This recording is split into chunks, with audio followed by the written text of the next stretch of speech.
They're bad. You know, I mean, that's one of the problems too. I mean, and they've done it. I mean, maybe we should talk about, they did a lousy job of running that country. I mean, with the few pennies that they got left after spending all their money on guns, they've wasted and haven't been able to buy any butter. Well, they said as much. I mean, you know, the speech of the president was a real indictment. I mean, he made a report.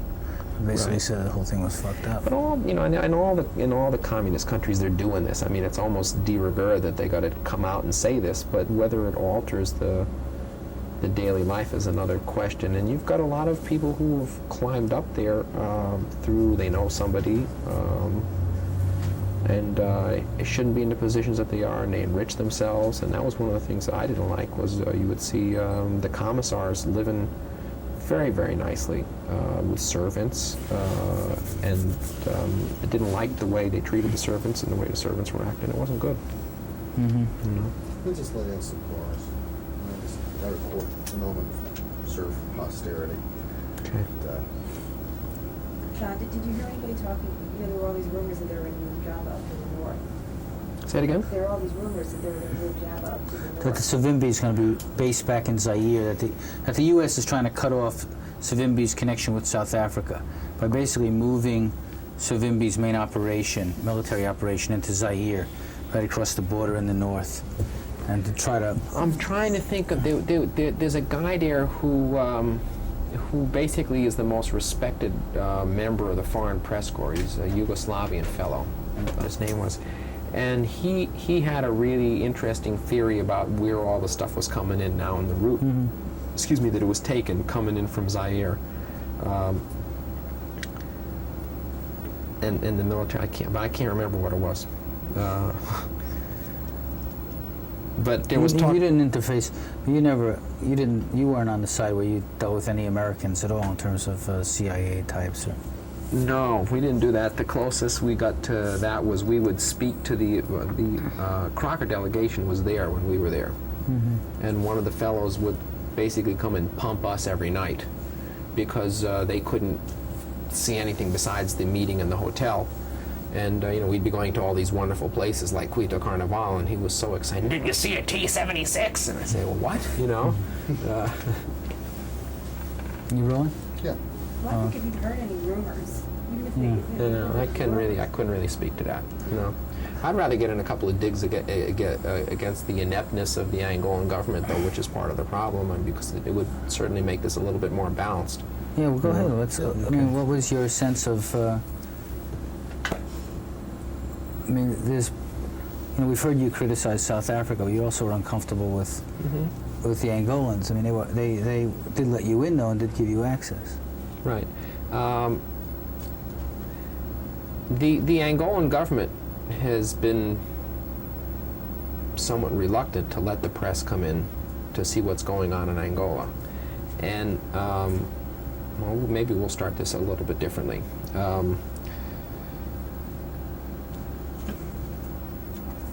do we say this? Angola has other problems besides South Africa, and it has other problems besides Savimbi. The government over the past 13 years has not really done a good job in managing what little bit of the economy they have left to work with after they spend all their money on the military. And there's been a lot of cronyism, there's been corruption, and there's been a lot of mismanagement of the economy. The president of the country talked in detail about this at one of their party congresses, but the action towards resolving this has been very, very slow, and it leaves a lot of the people in Angola very disappointed. It makes it harder for them to run the war because the people are just basically ground into the dirt, and they're ground into the dirt by the war and by the toll that takes, but also because the economy is just a terrible mess. And that's one of the problems. It's hard for them to get their act together because of the war, but it also makes it even more necessary for them to do it. They just haven't made that much progress. Personally, I mean, you spoke a little bit about seeing people. We're seeing on the monitor now, Hart, somebody limping along, Can you see that heart on the monitor behind him? For you as a journalist, seeing this kind of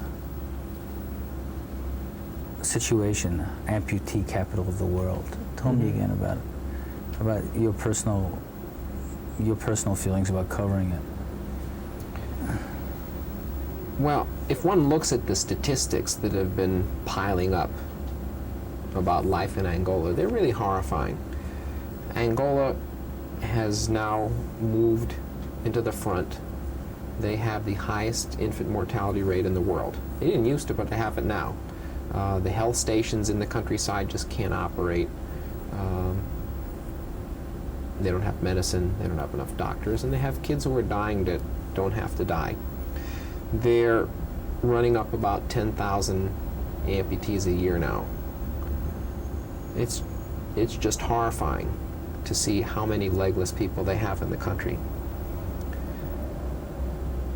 But beyond the statistics, to actually see the people as they struggle day to day to survive, just to put food on the table, to try and keep their kids from getting sick. I mean, they've got diseases there that have been wiped out all over the world, things like polio. And polio is really scary. I mean, when you see little kids who have the leg that sort of dangles like a worm there and have to pull themselves through the street they don't have crutches, they just pull themselves through the street on a stick, it makes you crazy.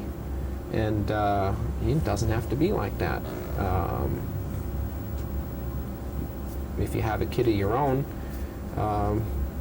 you feel bad and you want to help.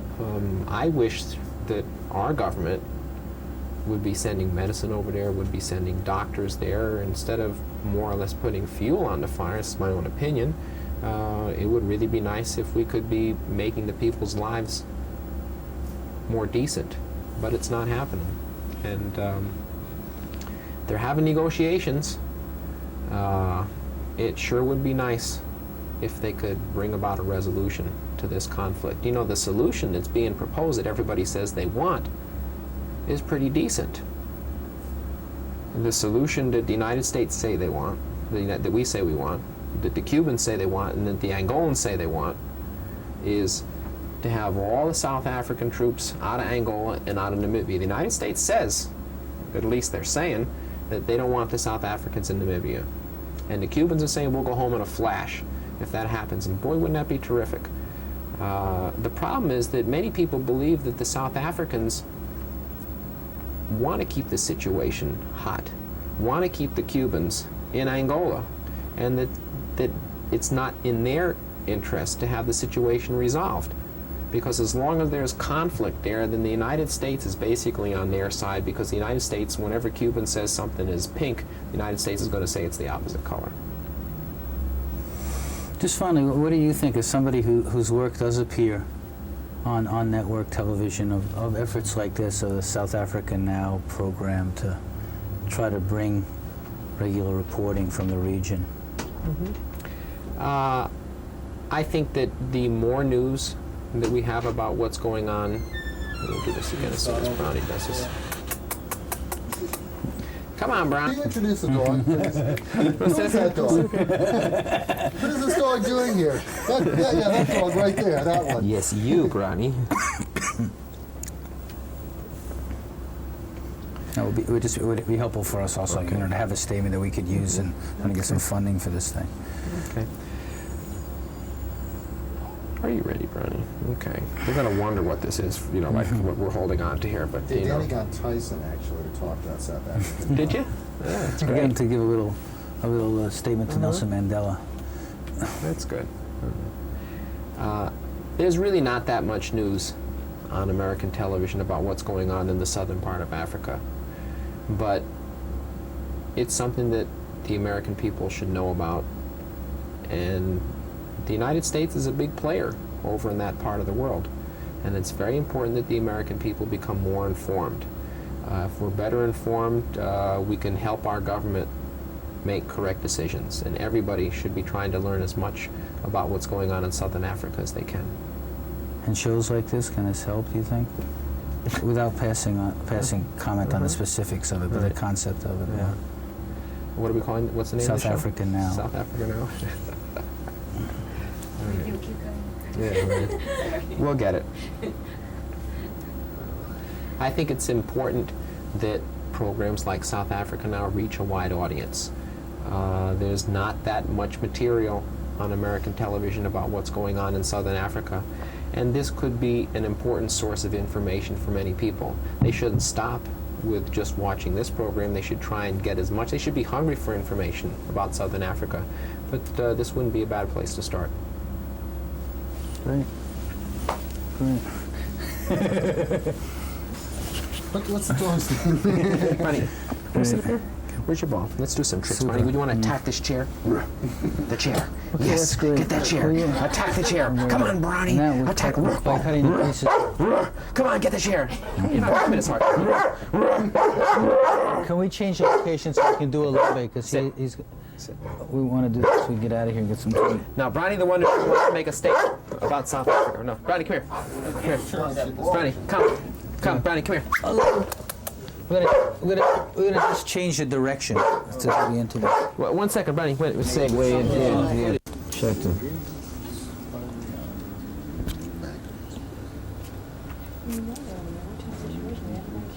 Okay. Do you have your mic on there? Your voice level? You have to give me also. You have to introduce yourself. Yeah. And I'd like to try to. Is there? Okay. Yeah. Hello. Testing 1 2 3. Testing 1 2 3. Help.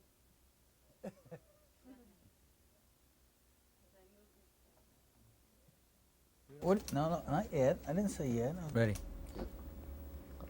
You- Okay. Ready to go. I'm Elombe Brath. I'm with the Patrice Lumumba Coalition. And the Patrice Lumumba Coalition was founded on the 11th of November 1975, the same day as the People's Republic of Angola. It was founded to generate within the black community in the United States a support for the MPLA as opposed to UNITA and FNLA. As you may know, at that particular time, UNITA and FNLA were getting promoted as black nationalist organizations, whereas MPLA was being projected as mainly a Marxist organization, which was to try to use subliminal anti-communism to draw the black community into support of UNITA. Since I have been involved in the struggle of African liberation for the last 32 years, at that particular time, of course, it was 1975, so it was from about 1956 to 1975, and had developed, a sound support base as far as African internationalism, Pan-Africanism, and black nationalism. We took it upon ourselves to try to alert the black community they were being taken for a ride. Now, what's happening today, Elombe, in terms of, it seems as if the Savimbi public relations effort, political effort, has made a serious attempt to find support within the black community. And Savimbi himself says he's a black nationalist. See, Savimbi has done nothing today that he's not... Let's wait for this truck.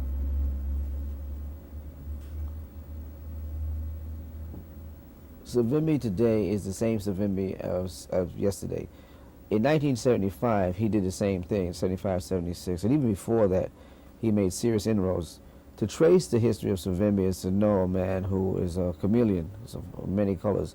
At one point, he, of course, wanted to become a part of the MPLA. He first was part of the FNLA, and when he eventually tried to become a member of the MPLA and could not get a hierarchy position, he then turned to FNLA. He became like the foreign minister for Roland Roberto. Roland Roberto, of course, was making great inroads in the black community because, unlike the MPLA, he came to the United States and went directly to the black community. I can remember seeing Roland Roberto in the 1960s in Harlem at the Rockland Palace, at other functions, the Henry Lincoln Johnson Lodge Hall, where you appealed directly to black people about how FNLA was going to throw off the 500 years of Portuguese colonialism. As a result of that, he got a lot of help, a lot of aid, a lot of material goods. Went back to Zaire and set up a secondhand shop and sold the stuff. I mean, that was the kind of, to tell you where his character was coming from.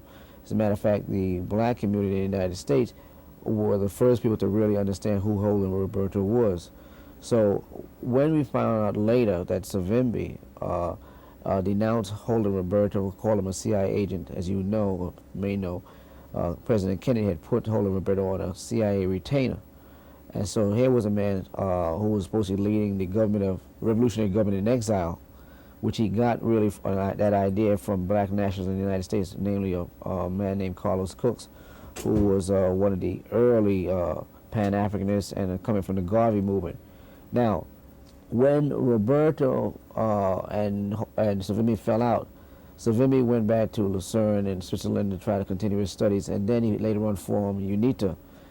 By forming UNITA, then he had to come up with, you know, that UNITA was different than FNLA, even though he wanted to still maintain a black nationalist posture.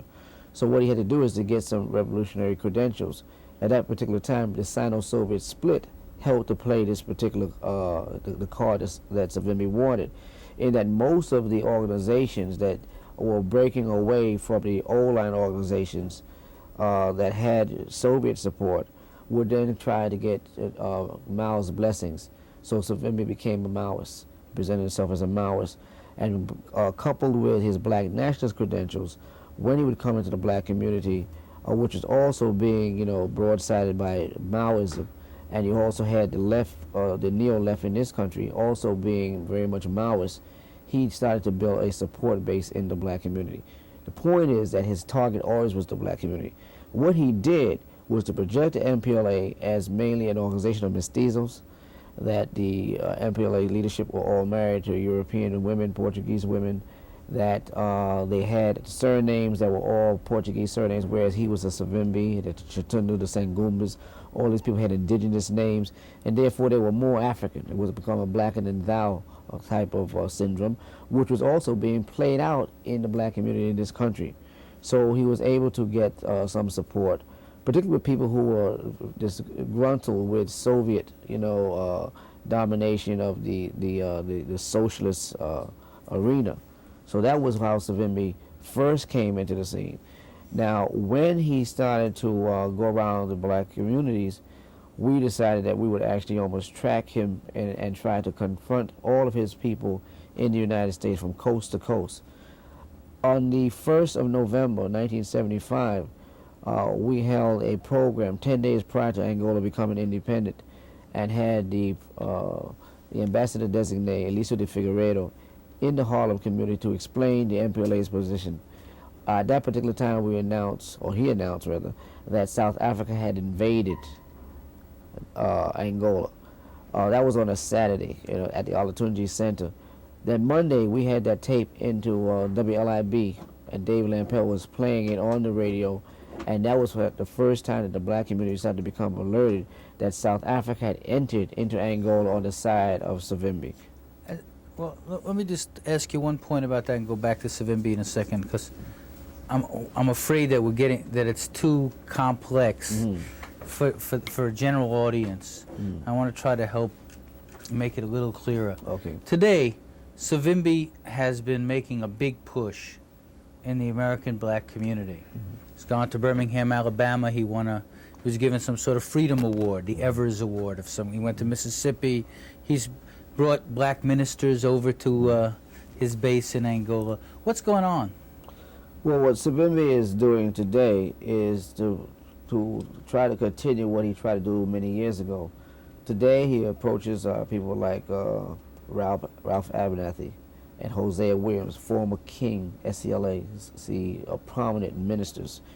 He, of course, has the support of Charles Evans of Fayette, Mississippi, who is a real zealot as far as anti-communism is concerned. He also has the mayor of Pritchard, Alabama, and he at one time had an Arrington of Birmingham, but I think Arrington has now recanted. Another time he was using this idea of trying to stop the brothers from fighting, to have a peace movement, reconciliation, and Dick Gregory was almost ensnared until he was confronted. Now Dick Gregory has begged off. But because the South, the Black Belt, is an area that has a large percentage of black people, a lot of black schools, but have not really been privy and up to date in a lot of the dynamics of Southern Africa politics. Savimbi hopes to play a racial card, a very simplistic, mechanical, and anti-communist.